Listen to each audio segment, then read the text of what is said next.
Arny Mindell. Hi, Arny. Hello, Serge. So today we're going to be talking about process work.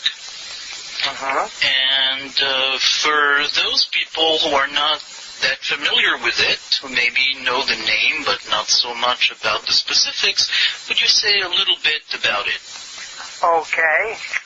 First, I just want to thank you for inviting me and interviewing me. I think that's really nice of you. It's not just done out of the clear blue sky. It takes your time and energy, and I want to thank you about that. It's a pleasure for me.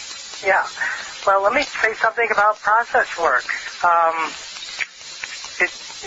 I was originally a student of physics, and then I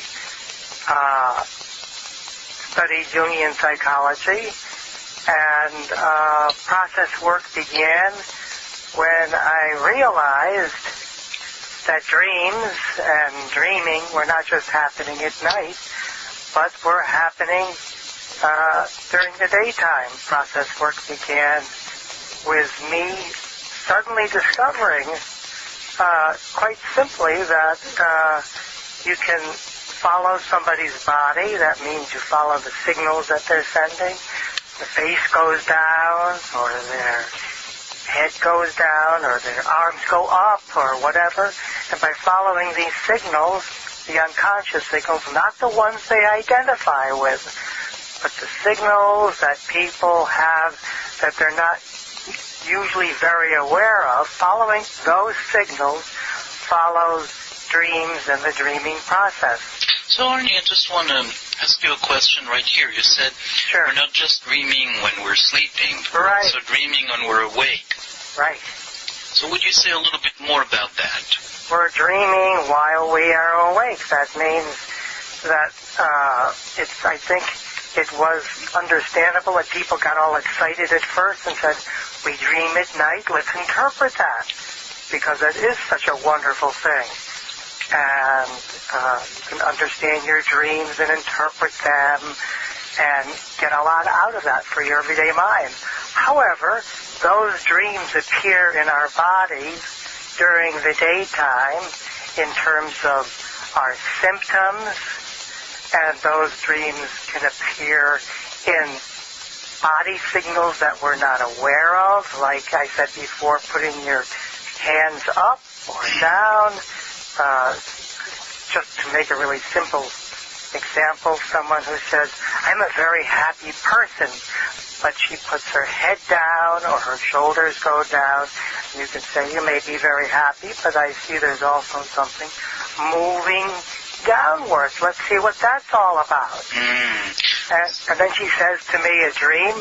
Well, I came to you for dream work. I don't know if I want to go into that. I said, well, what did you dream? And the person says, I dreamed about exploring a cave. So there's her body going down and her dream about exploring a cave. So that's a little tiny example. Well, that's a beautiful example to show how both, so that it's forms of expression of some deeper reality. Yeah, who we really are is what we say we are, and it's what we're doing but not totally conscious of. Everybody's always known that. Yeah. Process work simply made an art and a science out of it. Yeah. So the art and the science, could you say a little bit more about this process of exploring the process? Well, follow process. That's something that the old Taoists said about 3,000 years before Christ, at least in China. Follow nature. It seems to know what to do. And so that's the spiritual thing, is that nature is ancient. She's older than all of us human beings. And we're only about 200,000 years old. But the nature of this planet is, I don't know what it is, about 5 billion, something like that. Follow nature inside of us. So, and now the Tao, it said, is all 5,000 years ago or something like that. However, how how do you do it in everyday life? And then I began to think and say, well, I can see dreams happening in the body. How do I follow other things? Well, there's other channels of awareness. And so the dreaming process manifests in movement. I just described that. How the woman bends down, And and the dreaming process appears visually in terms of fantasies and what have you. But it can also appear in terms of sudden smells. Take a big sniff. What's out there cooking? You can dream like that. All the different sensory grounded channels. And it happens to us in synchronicities and in terms of what I call the world channel. Sometimes things catch our attention. We don't want to look at them, but they say, oh, look at that star out there. Oh, that's a funny-looking kid jumping around there. These sudden things are characteristic of little flirt-like things that catch our attention. Those are also part of our dreaming. All of that is process work there. But so this is not, when you use dream in that sense, it's not in the everyday world that we use dream in everyday language. Right. Well, it can be. Someone says, I dream something, so I use that language when that person is there. But dreaming means following that same process that's behind that dream, but following it in everyday life all the time, regardless of what you're doing. Right. So that following the Tao. Funneling the Tao. I like how you say that. And that, I'll just say one more statement about process work. That idea is so central and so useful that I began to apply it not just with individuals, but also relationships and then organizations. We've applied that in large group conflicts between groups of people, because groups also have an everyday mind, and they have a dreaming mind. That's the things they don't identify with. Also have a kind of dreaming to them. And then I also said, well, since psychology is supposed to be about people, let's make it about people. So then sometimes people start to die, or they get into a coma, or whatever. So I began to apply process work also in those very altered states of consciousness. So it has quite a spectrum to it of application. So let's take for the moment to individual, to get a little bit of a sense of what it is, and then maybe we can come back to a larger context. I like your attitude. Let's be specific. Okay. So let's go and, again, for people who don't really have much of an idea of what the process work is, let's say you just gave a little bit of a sense of it with this woman who's, you observe the body movement and the dream. Let's talk a little bit about what happens in a session. I know understanding in those two sessions are alike, but we'll take one as an example. No two sessions are alike at all, and following the process can be very unpredictable. And because I was a Jungian at one time, and then before I became a process worker, a lot of people came to me because of body problems originally. So take a kid, I think in the moment of a 4 or 5 year old child was brought to me by his parents, and his parents said, he won't take his asthma medication. Please, doctor, tell him to take his medication. So I thought, okay, what does following the process mean here? So this little kid came in, and I said, let's call him Sam. Hey, Sam, I said, why don't you take your meds? That'll make you can breathe better. And this little kid, of all things, spit at me. So I thought, this is a new kind of therapy. I haven't yet explored what that's about. That was one of my first clients. So I said, parents, please excuse me. I don't often spit, but since you're trusting me and you're here, I want to play a little bit with your child. So I kind of acted like I spit back and went poof, like that, whereupon he really spit at me. that little monster. And I went poof right back at him, and this little puffing back and forth at one another went on for about 5 minutes or so. And he started to get out of breath, and I was totally out of breath. We were both so excited running around the room. Can you imagine? And the parents were sitting there looking at each other. Just wondering what kind of a doctor they had brought their kid to. Well, they had heard about the fact that sometimes unusual things happen. And so I said to them, is it okay at every step? May I go on with this a little bit? I don't know where it's going to go. And with their okay about all of this, we went on for about 5 minutes. The kid was out of breath, and the kid turned around and said, I like you. And I, of course, you know, that's what a therapist wants to hear. Yeah. But I said, yeah, but how come you're doing that? He said, how should I know? It's just fun. He said, I like letting everything out. So I said, well, isn't that wonderful? And the mother was very nervous. She said, well, are you all right? Can you breathe? But actually, his asthma had disappeared. Did it go out the window? What happened to it? I don't know. But I do know that this child was a very strong and had a lot of aggressive energy, which he had not been able to. This was in Switzerland, mind you. They're very sweet and very proper. Yeah. And it gave him a little bit of a fun and breakout, and I don't know what happened to his asthma. I can't explain it, but he didn't need his medication anymore. His doctor came and saw me afterwards and wanted to know what I had done. I just said I followed the kid's process. So it's interesting that I want to give you a little feedback in a way so that from there you can use it to describe the process. But what I'm hearing is part of you asking at the beginning, what is the process going to be? So in a way, just having that attitude of you want to follow the process, you don't know what it is, but you're on the lookout for the process. Open mind and awareness. Yeah. That's right. Good. Yeah. That's right, Sarah. Just keep it open when someone comes to see you. Frequently, the solution lies within the description of the problem.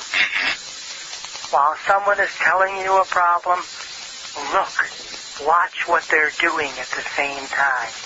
That can be very, very helpful.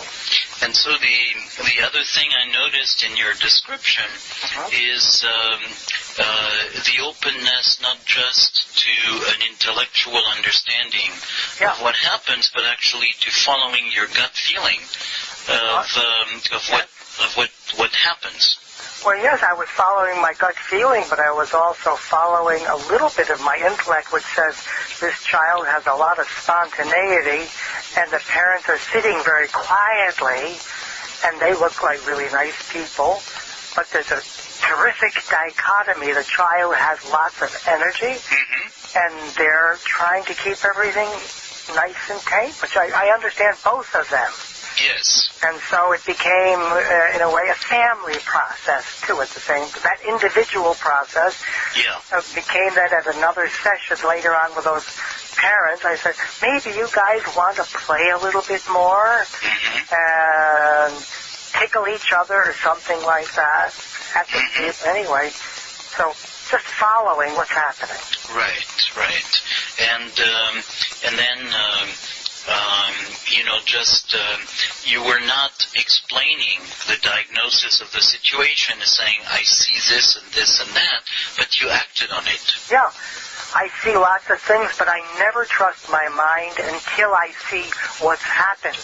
Then I can behave intelligently, but to behave intelligently before you've seen the process is like talking about a world before you've seen it. Yeah. But so now this was with a kid. Yeah. So understandably with a kid, people have the context of play therapy.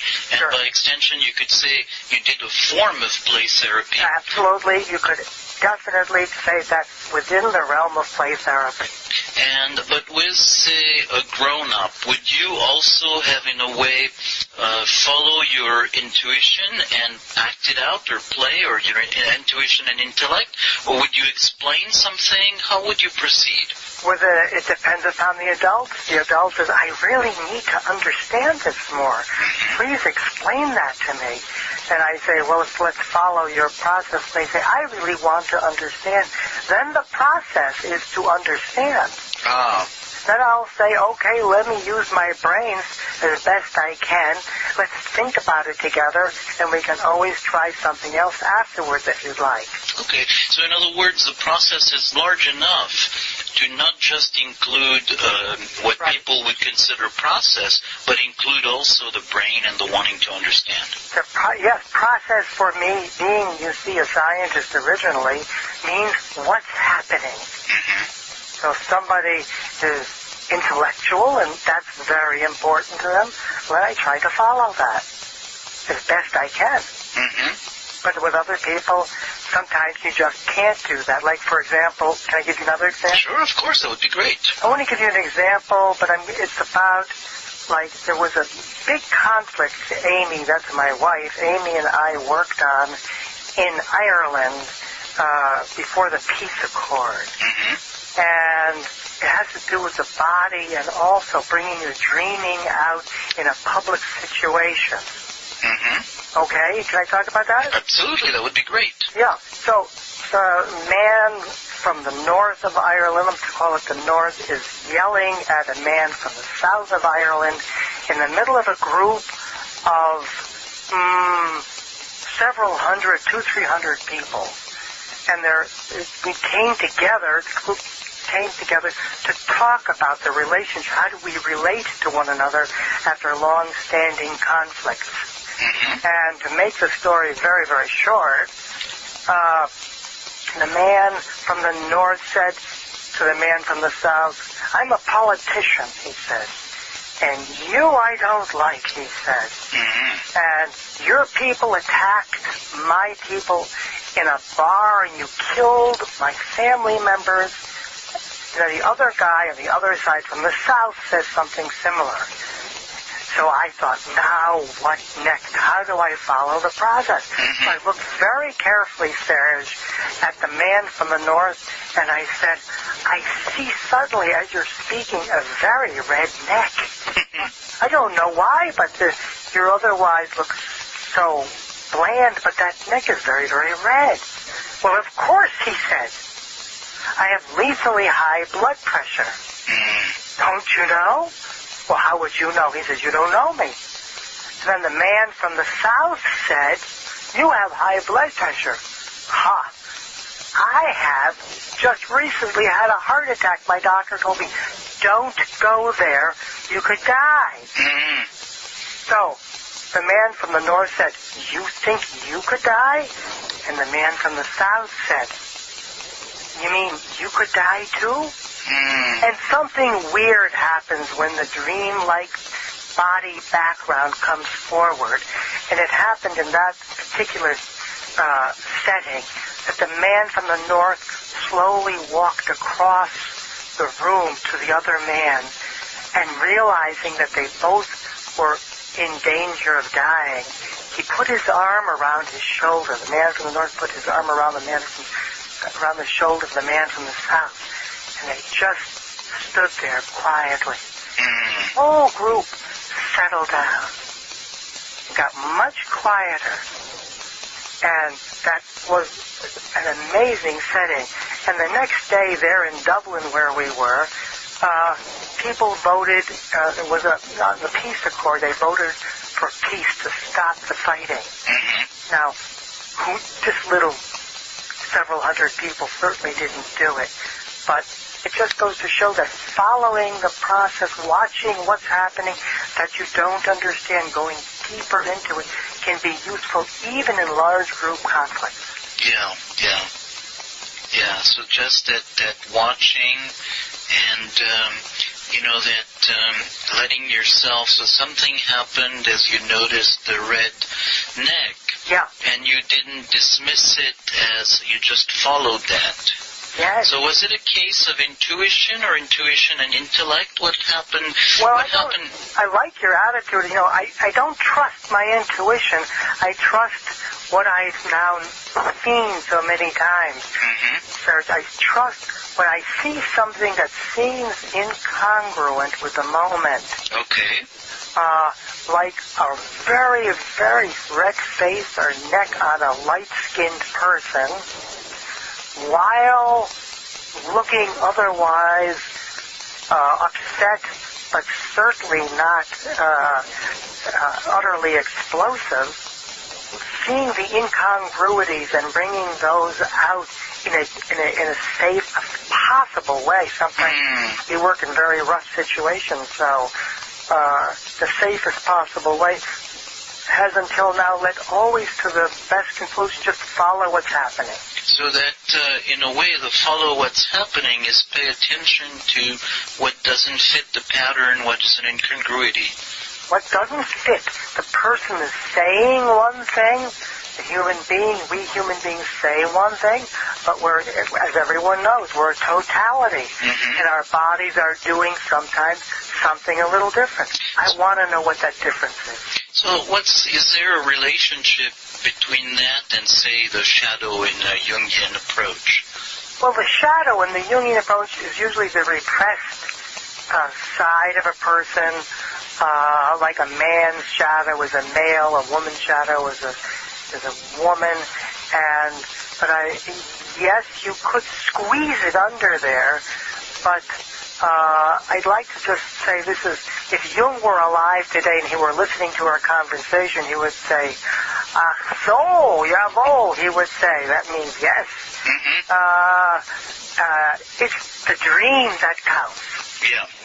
The broader concept than just the shadow. Okay.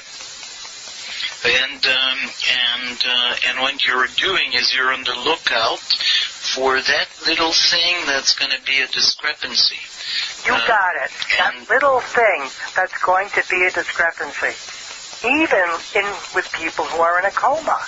Mm-hmm. So if you have an example about that, Sure. So thanks for asking. But yes, think of a person, for example, I write about him in one of my books, who Amy and I worked with, who was in a coma, and he was dying, and this was the last day of his life, and people thought, well, he's just in a coma, let's give him an overdose of pain medication and morphine and make it easy for him. And we thought, well, if that's what the family wants. But the family said, no, they had an intuition something else could happen, so they called us, and we went and we saw this man lying in bed, Serge, and all he was doing, every now and then, his eyebrow would move up and down. Now, a medical person and my own medical knowledge says, well, that's maybe just a nervous twitch of some sort. But we took that very seriously. We put very, very, very gentle finger with the okay of his wife, who was sitting with us, but one of our fingers on his little eyebrow just twitched just a little bit and said, oh, the eyebrow is moving. And nothing happened for a couple of minutes, and then we say, and it moved again. I said, well, thank you. Your eyebrow moved again. Oh, that's something to raise your eyebrows about. I'll make the story short. Just following those minimal cues, they're incongruent. He's supposed to be dying and what have you. After about 10 or 15 minutes, he sat up. Suddenly, he was no longer in a coma, and he said, I want some beer. And I want some toast. And I want to tell you. And he went ahead, he told us the most incredible fairy tale-like kind of information, but was very related. And there was all sorts of things he hadn't said to his wife and stuff like that. And then later, a day or so later, he then quietly went to sleep, and that was it. But there's an example of how there's so much dreaming. Also, much of it wants to be expressed. Even at times we think, oh no, don't follow the dreaming body. You know, but people frequently respond, I'm saying frequently to be scientific and to be conservative, because if you haven't been trained in this, you need training. So I want to say people almost always respond. People love being paid attention to. And that's the part that actually people, usually do not get attention to because it's hidden. You got it. Yeah. That's why people don't feel heard. They don't feel, we human beings don't feel heard, and we don't feel seen unless somebody takes time to feel deeply into what we're experiencing and check that out. So that seems to be a good clue to talk a little bit about using the process work in relationships. Yeah. Well, we could use that. Yes, definitely. I think of process work in relationships. Well, you could think of those two men I just mentioned. Or to make that very simple, there is following the one man's process led him to express his fears of death. Vicinity to death, and that was actually what he shared with the other person. So when you follow your dreaming process in friendships or in teamwork or there in the large group work, frequently that connects in some deep and mysterious way. I say mysterious because you can't know it ahead of time, what the other person is feeling too. It's kind of a common ground. Yeah. So that's one of the great keys to relationships. Yeah, so that opens up the possibility of a common ground. That opens up and it opens up the common ground itself. Well, you're afraid of that? Well, I'm afraid of that. Well, wow, so we have something we share. Yeah. And that's what's missing. Almost all relationship conflicts are about the fact that people feel that their basic essence isn't being shared with the other person. Right. So, anyway, follow the process. That's what I say. Okay. And it's so simple, You think, why does it take so long for us to get that? But actually, it's so simple. That's the problem. You need to really also use your awareness to pick up these various signals. So, actually, when you've been training people, what kinds of things have you been encountering that either hinder or help people get this understanding of following the process in reality, not in principle, but in practice?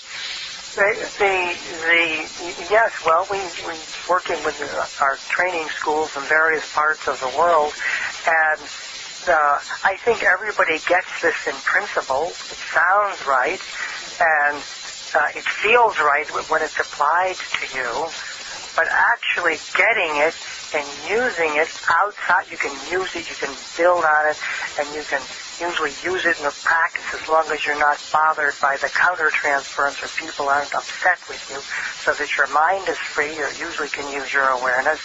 But the problem comes when you're alone, or if you're in a relationship conflict. Can you follow the process then instead of just falling into your normal one-sidedness? And here is where personal development is the point. That you need to work out some of your stuff in any number of 1,000 ways so that you can remember your viewpoint, but you can stand at least a little bit enough further away from your own viewpoint so that you can see yourself and the other.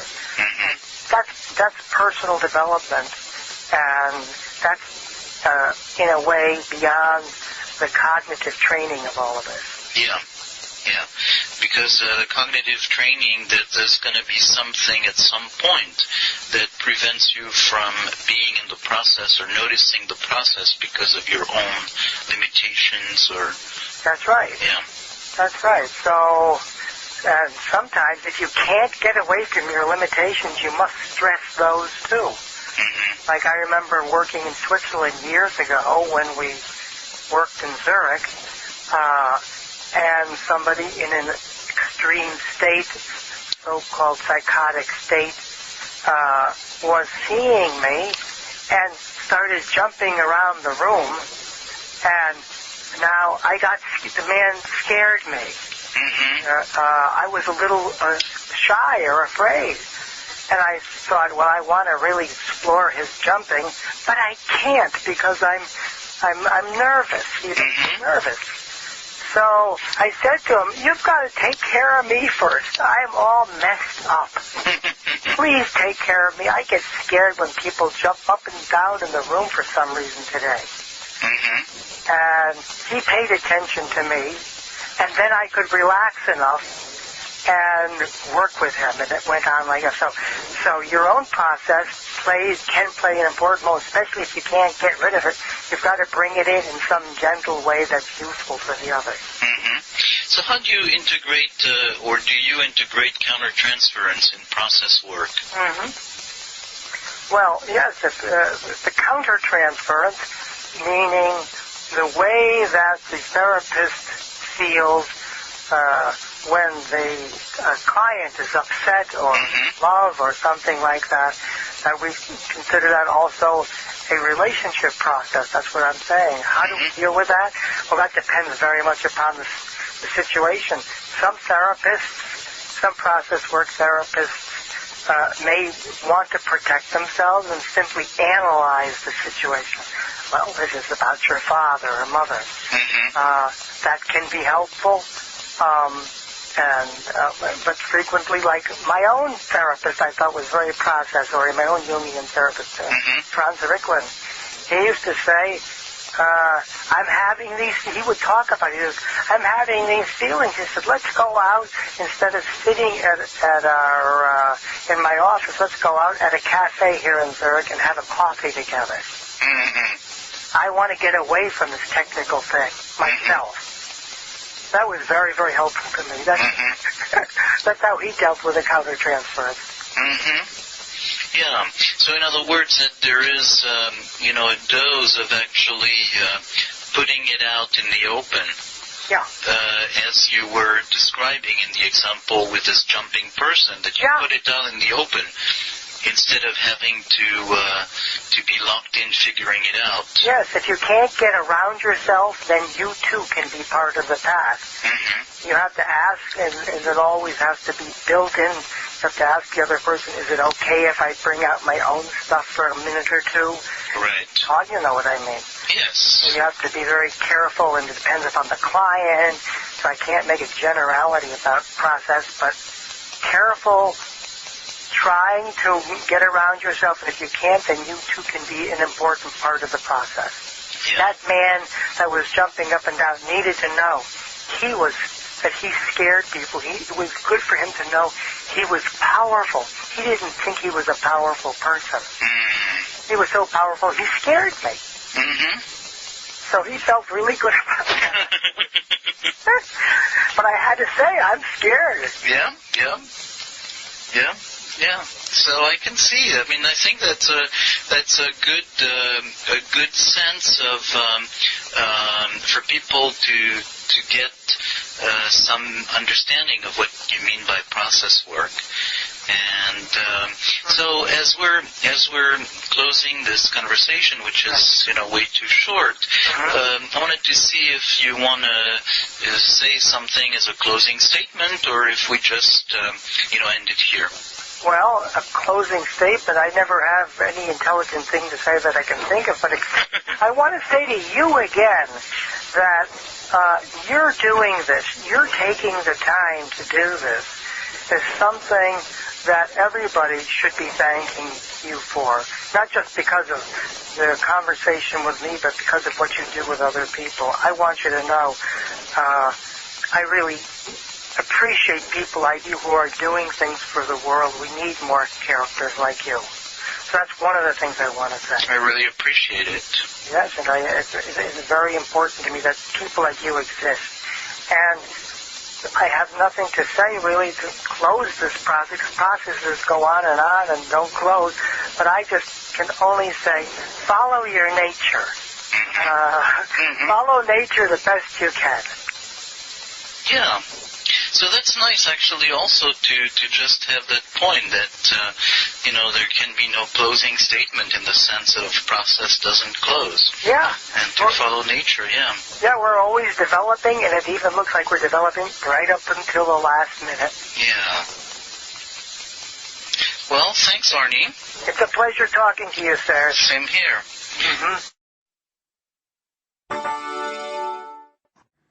This recording is part of the Proactive Mindfulness podcast. We explore how to be more present and engaged in our lives and how to make lasting change. This is a contemporary take on mindfulness informed by embodied therapy and the polyvagal theory. You can find more articles and videos on the website proactivemindfulness.com.